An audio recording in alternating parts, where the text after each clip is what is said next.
Film Mughal-e-Azam भारतीय Hindi cinema की ऐतिहासिक लव स्टोरी फिल्म थी। इस फिल्म का निर्देशन के आसिफ ने किया था। यह फिल्म सिनेमाघरों में 5 अगस्त 1960 को पहली बार प्रदर्शित हुई थी। यह भारतीय महाकाव्य ऐतिहासिक ड्रामा फिल्म थी, जिसका निर्माण और निर्देशन के आसिफ ने किया था। पृथ्वीराज कपूर, दिलीप कुमार, मधुबाला और दुर्गा खोटे इस फिल्म के मुख्य अभिनयकर्ता थे। यह फिल्म मुगल राजकुमार सलीम, जो बाद में सम्राट जहांगीर बने, और औरत दरबारी नर्तकी अनारकली के बीच प्रेम संबंधों पर आधारित फिल्म थी। सलीम के पिता सम्राट अकबर इस रिश्ते को अस्वीकार करते हैं। इस फिल्म में अकबर का किरदार पृथ्वीराज कपूर ने निभाया था, जिसके कारण पिता और पुत्र के बीच युद्ध होता है। इस फिल्म के निर्देशक के आसिफ और इस फिल्म को लिखे थे अमन, कमाल अमरोही, के आसिफ, वजाहत मिर्जा, एहसान रिजवी, और अभिनीत करता थे पृथ्वीराज कपूर, दिलीप कुमार, मधुबाला, दुर्गा खोटे। यानी इस फिल्म के मुख्य हीरो दिलीप कुमार और हीरोइन मधुबाला थीं। इस फिल्म का छायांकन आर.डी. माथुर ने किया था और इस फिल्म में संगीत दिया था नौशाद अली ने। यह फिल्म सिनेमाघरों में 5 अगस्त 1960 को रिलीज हुई थी। इस फिल्म की कुल समय अवधि था 197 मिनट। ये बॉक्स ऑफिस पर 11 करोड़ से अधिक की कमाई की थी और ये फिल्म कुल यानी कि 1.25 करोड़ रुपए में ये फिल्म बनाई गई थी।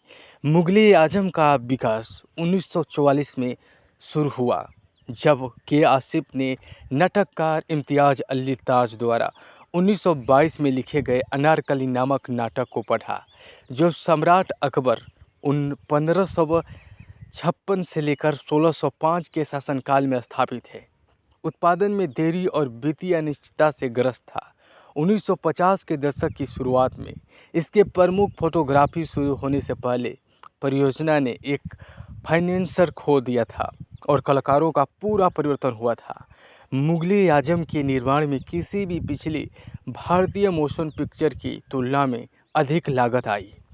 एक एकल गीत अनुक्रम का बजट उस अवधि की पूरी फिल्म के बजट से अधिक था। भारतीय शास्त्रीय और लोक संगीत से प्रेरित साउंड ट्रैक में 12 गाने थे, जिन्हें पार्श्व गायिका लता मंगेशकर के साथ मोहम्मद रफ़ी, शमशाद बेगम और शास्त्रीय गायक बड़े गुलाम अली खान ने आवाज़ दी थी। मुग़ल-ए-आज़म उस समय तक की किसी भी भारतीय फिल्म की तुलना में सबसे व्यापक रूप से रिलीज हुई थी और संरक्षक अक्सर टिकटों के लिए पूरे दिन कतार में खड़े रहते थे। 5 अगस्त 1960 को यह फिल्म रिलीज हुई। इसने भारत में बॉक्स ऑफिस के रिकॉर्ड तोड़ दिए और सबसे अधिक कमाई करने वाली भारतीय फिल्म बन गई। यह गौरव इसने 15 वर्षों तक बरकरार रखा।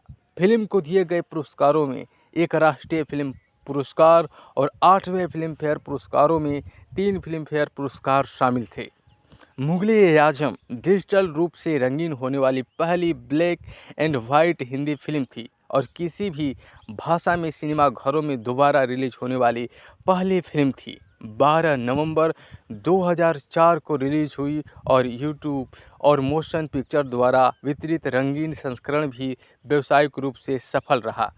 इस फिल्म को अपनी शैली के लिए एक मील का पत्थर माना जाता है। इसकी भव्यता और विस्तार पर ध्यान देने के लिए आलोचकों से प्रशंसा प्राप्त हुई और इसके कलाकारों के प्रदर्शन, विशेष रूप से मधुबाला, जो इस फिल्म की अभिनेत्री थीं, जिन्होंने अनारकली का किरदार निभाया था, जिन्होंने सर्वश्रेष्ठ अभिनेत्री के लिए फिल्मफेयर पुरस्कार के लिए उनको नामांकित किया गया। फिल्म विद्वानों ने अस्थायी विषयों के इसके चित्रण का स्वागत किया, लेकिन इसकी ऐतिहासिक सटीकता पर सवाल उठाया लाजमी था। उस समय तक की बनी सबसे महंगी फिल्म थी मुग़ल-ए-आज़म। इस फिल्म की कहानी की बात करें तो बादशाह अकबर जिसका कोई पुरुष अधिकारी नहीं है, अपनी पत्नी जोधाबाई से एक बेटे को जन्म देने की प्रार्थना करने के लिए एक तीर्थ यात्रा पर जाता है। बाद में एक दासी सम्राट को उसके बेटे के जन्म की खबर देती है। अपनी प्रार्थना के जवाब से बहुत खुश होकर अकबर दासी को अपनी अंगूठी देता है और उसे जो भी चाहिए उसे देने का वादा करता है। बेटा शहजादा सलीम बड़ा होकर बिगड़ेल, चंचल और आत्मभोगी बनता है। उसके पिता उसे साहस और अनुशासन सिखाने के लिए युद्ध पर भेजते हैं। 14 साल बाद सलीम एक प्रतिष्ठित सैनिक के रूप में लौटता है और दरबारी नर्तकी नदीरा से प्यार करने लगता है, जो उस दासी की बेटी है जो सम्राट को उसके बेटे के जन्म की खबर लेकर आई थी। सम्राट ने नदीरा का नाम बदलकर अनारकली रख दिया, जिसका अर्थ है अनार का फूल। इस रिश्ते का पता इस शालू बाहर को चलता है, जो एक उच्च पद की नर्तकी है, जो चाहती है कि शहजादा सलीम उससे प्यार करे ताकि वह एक दिन महारानी बन जाए। सलीम का प्यार जीतने में असफल होने पर वह अनारकली के साथ उसके वर्जित रिश्ते को उजागर कर देती है। सलीम अनारकली से शादी करने की विनती करता है, लेकिन उसके पिता मना कर देते हैं, उसे कैद कर लेते हैं। सलीम विद्रोह करता है और अकबर का सामना करने और अनारकली को बचाने के लिए सेना इकट्ठा करता है। युद्ध में पराजित होने पर सलीम को उसके पिता द्वारा मृत्यु दंड की सज़ा सुनाई जाती है, लेकिन उसे बताया जाता है कि यदि अनारकली जो अब छिपी हुई है उसके स्थान पर मरने के लिए सौंप दिया जाता है, जो सज़ा रद्द कर दी जाएगी। अनारकली राजकुमार की जान बचाने के लिए खुद को सौंप देती है और इम्यूमेंट द्वारा उसे मृत्युदंड की सज़ा सुनाई जाती है। अपनी सज़ा के क्रियान्वयन से पहले वह सलीम के साथ उसकी काल्पनिक पत्नी के रूप में कुछ घंटे बिताने की भीख मांगती है। उसका अनुरोध स्वीकार कर लिया जाता है क्योंकि वह सलीम को नशीला पदार्थ देने के लिए सहमत हो जाती है ताकि वह उसे दफनाने में बाधा न डाल सके। जैसे ही अनारकली को दीवार में बंद किया जा रहा था, अकबर को याद आया कि वह अभी भी उसकी माँ का एहसानमंद है, क्योंकि वह ही थी जिसने उसे सलीम के जन्म की खबर दी थी। अनारकली की माँ अपनी बेटी की जान की भीख मांगती है। बादशाह का मन बदल जाता है, लेकिन हालांकि वह अनारकली को रिहा करना चाहता है, लेकिन अपने देश के प्रति अपने कर्तव्य के कारण वह ऐसा नहीं कर सकता। इसलिए वो अपनी माँ के साथ उसके गुप्त निर्वासन की व्यवस्था करता है, लेकिन मांग करता है कि दोनों गुलामी में रहे और सलीम को कभी पता न चले। सलीम को कभी पता न चले कि अनारकली अभी भी जीवित है, दोनों गुमनामी में रहें, ये बात मांग करती है। इस फिल्म में पृथ्वीराज कपूर बने थे सम्राट अकबर, दिलीप कुमार ने सलीम का किरदार निभाया था, मधुबाला अनारकली के रूप में बनी थी, महारानी मरियम उज जमानी जोधाबाई के रूप में दुर्गा खोटे बनी थी, निगार सुल्ताना बहार के रूप में अजीत दुर्जन सिंह का किरदार निभाया था, कुमार मूर्तिकार के रूप में बनी थी, मुराद राजामान सिंह का किरदार निभाया। अनारकली की मां के रूप में जिल्लोबाई विजय लक्ष्मी नौकरानी के रूप में किरदार निभाई थी। एस नज़ीर एक जनरल के रूप में किरदार निभाया था। शीला दलाया शीला डेलिया के नाम से जानी जाती सुरैया के रूप में थीं। सुरिंदर तानसेन के रूप में आए थे। जानी वाकर एक तवायक के रूप में किरदार निभाए थे। जलाल आगा सलीम युवा के रूप में, तवायक के रूप में बेबी तबस्सुम और कथक नर्तक के रूप में गोपी कृष्ण का किरदार निभाए थे। उर्दू नाटककार इम्तियाज़ अली ताज ने 1922 में सलीम और अनारकली की प्रेम कहानी पर एक नाटक लिखा था, जो कि तथ्य की तुलना में 16वीं शताब्दी की एक किंवदंती पर आधारित था। जल्द ही एक मंच संस्करण का निर्माण किया गया, स्क्रीन संस्करण का पालन किया गया। अर्देशीर ईरानी ने 1928 में एक मूक फिल्म अनारकली बनाई और 1935 में इसे ध्वनि के साथ दोबारा बनाया। 1940 की दशक की शुरुआत में अनारकली की कहानी ने निर्माता सिराज अली हकीम और युवा निर्देशक के आसिफ करीमुद्दीन आसिफ को एक और फिल्म रूपांतरण बनाने के लिए प्रेरित किया, जिसे उन्होंने मुगले आजम शीर्षक दिया। उन्होंने पटकथा और संवाद विकसित करने के लिए 4 उर्दू लेखकों की भर्ती की। अमन जीतन अमान के पिता, जिन्हें अमानुल्लाह खान के नाम से भी जाना जाता था। यह ज्ञात नहीं कि लेखकों ने किस तरह सहयोग किया, अपने को साझा किया, लेकिन 2010 में द टाइम्स ऑफ इंडिया ने कहा कि उनकी उर्दू की काव्यात्मक मुहावरे और अभिव्यक्ति पर महारत हर पंक्ति में मौजूद था, जो फिल्म को उसके समृद्धि कथानक और जटिल पात्रों के साथ शेक्सपियर के नाटक के ओवरटोन देती है। जैसे जैसे स्क्रिप्ट पूरी होने के करीब आई, के आसिफ ने क्रमशः अकबर और सलीम और अनारकली की भूमिकाओं के लिए चंद्रमोहन, डी.के. सप्रू और नरगिस को कास्ट किया। शूटिंग 1946 में बॉम्बे टॉकीज स्टूडियो में शुरू हुई। इस परियोजना को कई बाधाओं का सामना करना पड़ा, जिससे कि अस्थायी रूप से छोड़ना पड़ा। भारत के 1947 के विभाजन और स्वतंत्रता के आसपास की राजनीतिक तनाव और सांप्रदायिक दंगों ने उत्पादन को रोक दिया। विभाजन के फ़ौरन बाद सिराज अली पाकिस्तान चले गए, जिससे के आसिफ बिना फाइनेंसियर के रह गए। अभिनेता चंद्रमोहन को दिल का दौरा पड़ा और 1949 में उनकी मृत्यु हो गई। सिराज अली ने अपने सुझाव दिया था कि बिजनेस टाइकून सप्रूजी पलनौजी फिल्म को फाइनेंस कर सकते हैं। हालांकि पलनौजी को फिल्म निर्माण के बारे में कुछ नहीं पता था, लेकिन 1950 में वो अकबर के इतिहास में अपनी रुचि के कारण फिल्म को वित्त पोषित करने के लिए सहमत हो गए। फिर नए कलाकारों के साथ उत्पादन फिर से शुरू किया गया, यह मानते हुए कि फिल्म रद्द कर दी गई थी। कमाल अमरोही, जो पटकथा लेखकों में से एक थे और निर्देशक भी थे, उसी समय खुद एक फिल्म बनाने की योजना बनाए। जब के आसिफ ने उनसे इस बारे में पूछा तो उन्होंने इस परियोजना को टालने पर सहमति जताई।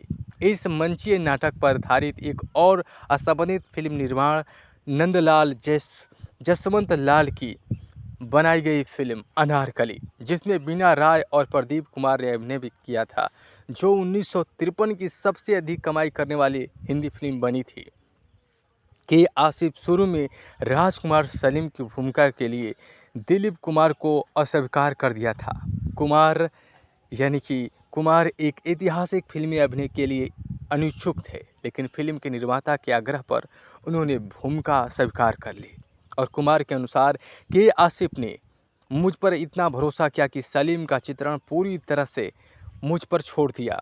और कुमार को राजस्थान में फिल्मांकन के दौरान गर्मी और उनके द्वारा पहने गए शरीर के कवच के कारण कठिनाई का सामना करना पड़ा।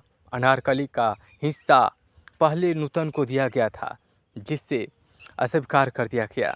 इस भूमिका के लिए सुरैया पर विचार किया गया, लेकिन अंततः यह मधुबाला के पास चला गया, जो एक महत्वपूर्ण भूमिका के लिए तरस रही थी। फिल्म साइन करने पर मधुबाला को अग्रिम रूप से 1 लाख रुपए की राशि का भुगतान किया गया, जो उस समय किसी भी अभिनेता और अभिनेत्री के लिए सबसे अधिक था। वह जन्मजात हृदय रोगी से पीड़ित थी, जो एक कारण था कि कई बार वह सेट पर बेहोश हो जाती थी। जेल के दृश्यों को फिल्माते समय उनकी त्वचा पर खरोंच भी आई, लेकिन वह फिल्म को ख़त्म करने के लिए दृढ़ थी। सम्राट अकबर का चरित्र बनने के लिए पृथ्वीराज कपूर ने पूरी तरह से स्क्रिप्ट और निर्देशक पर भरोसा किया। बताया गया है कि मेकअप से पहले कपूर घोषणा करते थे, पृथ्वीराज कपूर अब जा रहा है, पृथ्वीराज कपूर अब जा रहे हैं। मेकअप के बाद वो घोषणा करते थे, अकबर अब आ रहा है, अकबर अब आ रहा है। कपूर को अपनी भारी वेशभूषा के साथ कठिनाई का सामना करना पड़ा और एक दृश्य के लिए रेगिस्तान में नंगे पैर चलने के बाद उनके पैरों में छाले हो गए थे। लॉन्स डेन, एक फोटोग्राफर जो फिल्मांकन के दौरान सेट पर थे, उन्होंने याद किया था कि कपूर को कुछ दृश्यों में अपनी संवादों को याद रखने के लिए संघर्ष करना पड़ा। उन्होंने विशेष रूप से एक दृश्य का उल्लेख किया, जिसे सही करने के लिए कपूर को 19 टेक की आवश्यकता थी। फिल्मांकन के समय कपूर जो आहार पर थे, उन्होंने के आसिफ ने अकबर के चित्रण के लिए खोया हुआ वापस पाने के लिए कहा। दुर्गा खोटे को अकबर की पत्नी जोधाबाई के रूप में लिया गया और निगार सुल्ताना को नर्तकी बहार के रूप में। जाकिर हुसैन, जो बाद में तबला वादक बन गए, को शुरू में युवा राजकुमार सलीम की भूमिका के लिए माना गया था, लेकिन यह जलाल आगा की पहली भूमिका बन गई, जिन्होंने बाद में शोले 1975 के गीत महबूबा महबूबा पर प्रदर्शित किया गया। फिल्म का डिज़ाइन, कला निर्देशक M.K. सैयद के नेतृत्व में फिल्म का प्रोडक्शन डिज़ाइन बहुत शानदार था। कुछ सेटों को बनाने में 6 सप्ताह लग गए थे। फिल्म, जिसे ज़्यादातर मुगल महल के अंदरूनी हिस्से को दर्शाने के लिए डिज़ाइन किया गया, स्टूडियो सेट में शूट किया गया। शानदार साज सज्जा और फव्वारे और पूल जैसी पानी की व्यवस्था की गई। हॉलीवुड ऐतिहासिक महाकाव्य की भावना पैदा करती थी। इस फिल्म के सारे गीत हिट रहे थे। इस फिल्म का सबसे हिट गाना था प्यार किया तो डरना क्या। लता मंगेशकर की आवाज़ में गीत हमेशा के लिए अमर बन गया। गीत को मोहन स्टूडियो में लाहौर किले में शीश महल की प्रतिकृति के रूप में बनाए गए सेट पर फिल्माया गया था। यह सेट अपने आकार के लिए जाना जाता था, जिसकी लंबाई 150 फीट और 76 मीटर चौड़ाई और 80 फीट और 24 मीटर ऊंचाई और 35 फीट 11 मीटर थी। एक बहुत चर्चित पहलू बेल्जियम के कांच से बने कई छोटे दर्पणों की उपस्थिति थी, जिन्होंने फिरोजाबाद के श्रमिकों द्वारा डिजाइन किया गया था। सेट को बनाने में 2 साल लग गए थे। इसकी कुल लागत सवा सवा लाख मिलियन लगे थे। उस समय एक पूरी हिंदी फिल्म की बजट से ज़्यादा था।